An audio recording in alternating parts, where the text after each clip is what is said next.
I am told that my complaining about misogyny is whining. And in the same breath, from the same person, I'm told that my audacity to think that I should be allowed to go where I am not wanted is a sign of my privilege. Listen to that again. The privilege to think that I should be allowed to go where I am not wanted. What? Have you never heard of sit-ins, integration, glass ceilings, good old boys club? But frankly, I don't even know where to begin.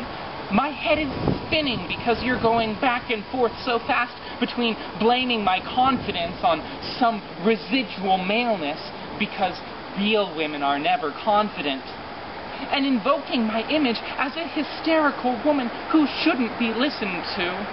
You simultaneously dismiss my experience by calling me an emotional and angry woman and by calling me an ignorant sexist buffoon. What was it that bothered you so much again?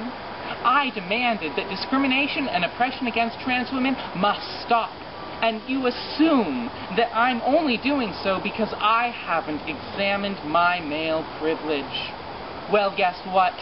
I've been examining my male privilege since before you were born. And that's quite a feat considering that you're older than me. In fact, I think it's you who need some practice examining male privilege. I don't care if you don't pass. If you identify as a man, then the first thing you need to do is learn how to be an ally to women.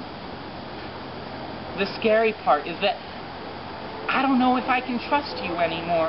I'm not sure what's safe to say around you. If I get angry about trans bashing, will you blame my emotions on my hormones? If I bemoan sexual harassment of trans women everywhere, will you say that it's somehow not as bad as what female-assigned folks have to deal with? If I talk about degrading treatment in the sex industry, will you say it doesn't matter what happens to a slut like me? If I get turned away from a rape crisis clinic, will you blame that on my male privilege? That male privilege jab is just such an effective tool to dismiss me, to hurt me, to silence me. What would I have to do to appease you? What would I have to do to get you to give it up? I could start by keeping my opinions to myself, just smile and nod. I could make my voice really high and breathy so I don't sound like a threat. I could start ending every sentence with a question. Would that help? I could leave all that feminism stuff to smart men like you, right?